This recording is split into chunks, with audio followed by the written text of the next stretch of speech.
আমার মায়ের হাতের লাউ চিংড়ি রান্নাটা আমার দুনিয়ার সব থেকে অমৃত রান্না মনে হয়। জীবনে অনেকের হাতে লাউ চিংড়ি রান্না খেয়েছি অথবা লাউ সবজিটা অন্যভাবে রান্নাও খেয়েছি, বাট আম্মুর হাতের এভাবে লাউ চিংড়ি রান্নাটা এত বেশি টেস্টি। এই খাবারটা যদি আপনার খাবার টেবিলের মেনুতে থাকে তাহলে মাছ মাংস থেকে শুরু করে আর অন্য কোনো সবজিই কিন্তু লাগবে না। জাস্ট এই তরকারি দিয়ে 1 প্লেট ভাত 2 প্লেট ভাত নিমিষেই শেষ হয়ে যাবে। যদিও আজকে আমি আম্মুর রেসিপিতে লাউ চিংড়ি রান্না করেছি, আম্মুর মতো স্বাদ হয়নি, তবে কাছাকাছি গিয়েছে। এতে থাকছে আমার শুক্রবার দিনের সকাল থেকে দুপুর পর্যন্ত কি করলাম, কি কাজ করলাম সবকিছু। আশা করছি ভিডিওটির সাথে থাকবেন সবাই। হ্যালো এভরিওয়ান, আসসালামু আলাইকুম। কেমন আছেন, কি অবস্থা? আশা করছি ভালো আছেন অনেক। যাই হোক, একটা বিষয়ে আজকে 4 দিন ধরে একটু মন খারাপ, কারণ আমার বোনের ছেলে ডেঙ্গু ধরা পড়ছে এবং আজকে 5 দিনই হসপিটালে ভর্তি। বয়স মাত্র 2.5 বছর, টোটালি কোনো খাওয়া দাওয়া করতেছে না। আর তাছাড়া ডেঙ্গুর কোনো চিকিৎসাও নাই, কোনো ওষুধও নাই। ডেঙ্গুর একমাত্র চিকিৎসা হচ্ছে ডাবের পানি খাওয়া আর স্যালাইন খাওয়া। আর এই দুটো জিনিসই কিন্তু ওর মুখে নেওয়া যাচ্ছে না। কোনোভাবে হাত পা বেঁধেও ওর মুখে 1 চামচ স্যালাইন বা ডাবের পানি দেওয়া যাচ্ছে না। তো আপুরা যারা আমার ভিডিওটি দেখছেন, আমার বোনের ছেলের জন্য দোয়া করবেন একটু, আল্লাহ যেন ওকে নেক হায়াত দেয়। ওর শুধু যে ডেঙ্গু তা না, ওর গত 1 মাস ধরে পেট ব্যথার সমস্যাও আছে। মেয়েদের অসুস্থতা মা বাবারা যেন কোনোভাবে মেনে নিতে পারে না। আমার কাছে আমার নিজের সন্তানরা যেমন, ঠিক তেমনই আমার বোনের সন্তানরা। যাই হোক, এবার একটু ভিডিও রিলেটেড কথা বলে নিই। শুক্রবার দিনের ভিডিও এটা। আর শুক্রবার দিন আমার মেয়ের যেহেতু আবৃত্তি ক্লাস থাকে, তাই ওকে একটু রেডি করিয়ে দিচ্ছিলাম। আগে তো শুক্রবারেও অনেকটা সময় থাকতো, লেট করে উঠতাম, বাট এখন আর সেই সুযোগটা নেই। শুক্রবারও একদম অন্য দিনের মতো অনেক বেশি ব্যস্ততা থাকে, অনেক কাজ করতে হয়। বাবা আর মেয়েকে নাস্তা দিয়ে দিলাম আর ওরা নাস্তা খেয়ে নিচ্ছে। এদিকে ওরা নাস্তা খেয়ে চলে গিয়েছে আবৃত্তি ক্লাসে, আমিও নাস্তাটা শেষ করে নিলাম। এদিকে ছেলেকেও কিছু খাইয়ে দিলাম, ওকে একটু ঘুম পাড়িয়ে আমি চলে আসলাম রাতে সবগুলা ধোয়াপালা করে শেষ করে ফেলি। এরপরও সকালবেলা যেন আরো কতগুলো হাজির হয়। আসলে আমাদের গৃহিণীদের কাজের যেন শেষ নাই, একটার পর একটা কাজ যেন লেগেই থাকে। এই মনে হলো যে কাজ শেষ হয়েছে, না, এরপরও যেন কিছু না কিছু থেকে যায়। তো আমি খুব তাড়াহুড়া করে কিন্তু থালা বাসনগুলো ধুয়ে নিচ্ছিলাম, কারণ আমার ছেলে উঠে গেলে কাজ করতে অনেকটাই কষ্ট হয়ে যাবে। এখন বিকেলবেলা বয়স দিতে বসছি আর পাশের বিল্ডিং এ কাজ চলতেছে, ঠাস ঠাস করে আওয়াজ হচ্ছে। এত যে বিরক্ত লাগে, কখনো পাশের বিল্ডিং এর কাজের আওয়াজ শোনা যায় অথবা কখনো মুরগির আওয়াজ শোনা যায়। রাতের বেলায় সবসময় ভয়েস দিয়ে ফেলি, তবে যেদিন রাতের বেলায় সময় পাই না ওই দিন কিন্তু যে কোনো টাইম বের করে দিয়ে দিই দিনের বেলায়। আর এখন আমি লাউ কাটতে বসে গেলাম। আজকে আমার মেইন রেসিপি হচ্ছে লাউ রান্না। আজকে আর কোনো রান্নাই শেয়ার করা হবে না।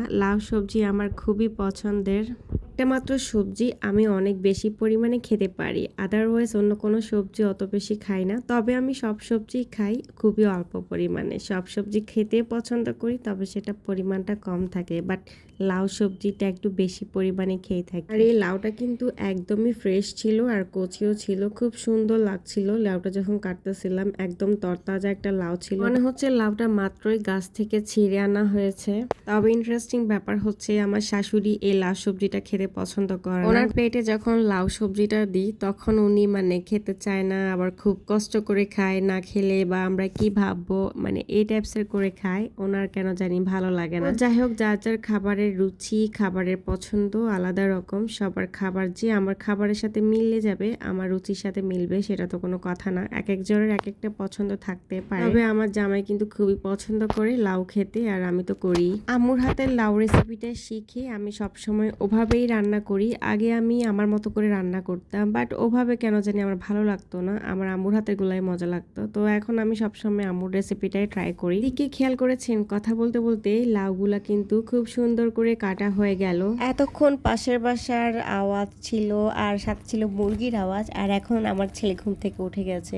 বয়স দিতে গিয়ে এক বিন্দু শান্তি পায় না, একটু একটু করে বয়স দিতে দিতে আমার সারাটা দিন লেগে যায়। আজকে আমি চিংড়ি দিয়ে লাউ রান্না করব, আর চিংড়ি দিয়ে লাউ রান্নাটাই সব থেকে বেস্ট রেসিপি আমার কাছে মনে হয় লাউয়ের যতগুলো রেসিপি আছে। যাই হোক, পাতিলে তেল দিয়ে দিচ্ছি পরিমাণ মতো, আর আমি শুধু কাঁচামরিচ দিয়ে কিন্তু লাউ রান্না করব। তো এই তো তাড়াহুড়ায় রান্নায় আমি চুলার পাশেই কিন্তু কাঁচামরিচগুলোকে এভাবে কেটে নিচ্ছি, আর এদিকে তেলটা গরম হতে লাগলো। তেলটা গরম হয়ে গেলে আমি পেঁয়াজ দিয়ে দিব পরিমাণ মতো, সাথে দিয়ে দিব রসুন বাটা, একটা রিকোয়েস্ট করে নিচ্ছি, এই পর্যন্ত ভিডিওটির সাথে যদি থেকে থাকেন, ভিডিওটি যদি কোনো অংশ ভালো লেগে যায় তাহলে প্লিজ আমার চ্যানেলটা সাবস্ক্রাইব করে আমার চ্যানেলের পাশেই থাকতে পারেন। প্রতিদিনের রান্না বান্না থেকে শুরু করে দৈনন্দিন যে কাজকর্ম সেগুলো কিন্তু আমি আমার চ্যানেলে শেয়ার করে থাকি। আশা করছি আপনাদের ভালো লেগে থাকবে। যাই হোক, আমি কিন্তু পেঁয়াজ আর রসুন দিয়ে দিলাম তেলের সাথে, আর নেড়ে ছেড়ে কিন্তু কষিয়ে নিচ্ছি যাতে পেঁয়াজ রসুনটা পাতিলের তলায় লেগে না যায়, সেজন্য একটু পানিও দিয়ে দিলাম। আর এবার এই যে হলুদ গুঁড়া দিয়ে দিলাম, 1 চামচ পরিমাণ হলুদ গুঁড়া দিয়েছি, অত বেশি হলুদ লাগবে না।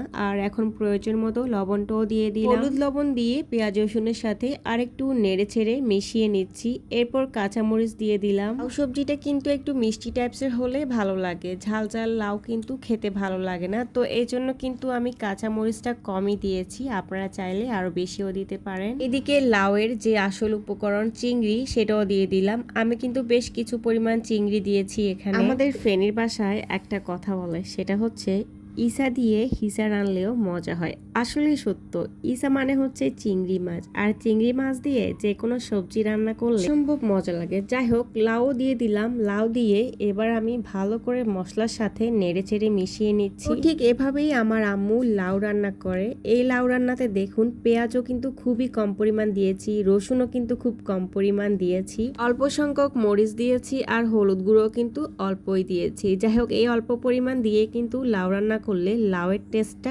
বেশি ভালো আসে। চুলায় লাউটা রান্না বসিয়ে দেন আমি চলে আসলাম বিছানা গুছাতে। এদিকে আমার ছেলে এখনো ঘুমোচ্ছে। মাশাল্লাহ, আমি ভয়ে ভয়ে কাজ করতেছি, কখনো উঠে যায় এই জন্য। তো আমার রুমের বেডশিটটা ভালো করে গুছাতে পারিনি, এখন আমি অন্য রুমে চলে যাচ্ছি, অন্য রুমের বেডশিটটা গুছিয়ে নেব। সকাল 11টাও বেজে গেছে, আমার মেয়েরও আসার সময় হয়ে যাচ্ছে। আমি খুব তাড়াহুড়ো করতেছিলাম ওরা বাবা মেয়ে আসার আগে রান্না টান্না গুছিয়ে দেন ঘরটা গুছিয়ে রাখার জন্য। তো শুক্রবারের দিনগুলা এভাবে তাড়াহুড়ার মধ্যে কাটে। ছোট বাচ্চার মা হলে আসলে অনেক কাজই তাড়াহুড়া করে করতে হয়, ঠিকঠাক মতো কিন্তু সব কাজ চাইলেও মনের মতো করা যায় না। আমার লাউ রান্নাটা কিন্তু হয়ে গিয়েছিল, আমি তাড়াহুড়ায় কিন্তু আর ভিডিওটা নিতে পারিনি, তাই আর ভিডিও শেয়ার করতে পারলাম না। এদিকে কাজ করতে করতে দেখি আমার মেয়ে চলে আসছে, আর আমার মেয়ে তো খুবই খুশি। তার খুশির কারণ হচ্ছে তার বাবা তাকে ক্লে কিনে দিয়েছে। ওকে যখন প্রথমবার কিছু কিনে দেওয়া হয় ও ওটা নিয়ে এত বেশি এক্সাইটেড থাকে। ওই জিনিসটার মেয়াদ মাত্র 30 মিনিট থাকে। 30 মিনিটের মধ্যে ওই জিনিসটা দিয়ে খেলে টেলে একবারে নষ্ট করে সে ফেলে দেয়। এরপর এটার মধ্যে আর কোনো ইন্টারেস্টও খুঁজে পায় না। এই যে এখন ক্লে নিয়ে আসছে, এখন তাড়াহুড়া করে দেখুন কিভাবে জুতো খুলতেছে। জুতোগুলো খুলে ব্যাগটা রেখে ওর জামাও চেঞ্জ করবে না, ক্লে দিয়ে খেলা শুরু করে দিয়েছে। তো এভাবেই কিন্তু শুক্রবারের দিনগুলো আমার কেটে যায়। এদিকে আমার রান্নাগুলো মোটামুটি হয়ে গেছে। কারণ যাই হোক, আমার ভিডিওটি দেখে থাকলে, আমার বাচ্চাকে দেখে থাকলে অবশ্যই কিন্তু মাশাল্লাহ বলতে ভুলবেন না। এদিকে আবৃত্তি ক্লাস থেকে আসার সময় জামাই কিছু খাবার নিয়ে আসছে।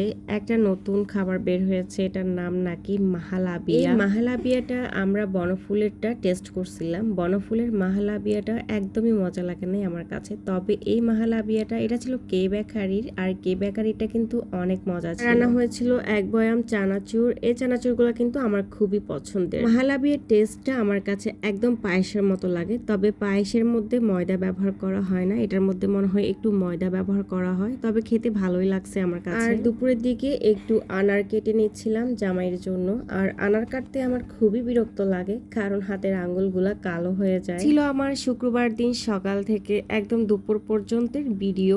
আর কেমন লেগেছে আপনাদের কাছে অবশ্যই কমেন্টস করবেন। রিকোয়েস্ট করব আমার ভিডিওটি ফুলি ওয়াচ করার জন্য। আমি কিন্তু যাদের ভিডিওই ধরি ফুলি ওয়াচ করি, পুরো ভিডিও না দেখা পর্যন্ত আমি কোনো কমেন্টস রাখি না। সো আমিও রিকোয়েস্ট করি আমার প্রিয় আপুদেরকে আমার ভিডিওটা যেন আপনারা পুরোপুরি দেখে একটা সুন্দর কমেন্টস করবেন। যাই হোক, আজকের মতো বিদায় নিয়ে নিলাম। সবাই ভালো থাকবেন, সুস্থ থাকবেন, আমাদের জন্য দোয়া করবেন। আল্লাহ হাফেজ।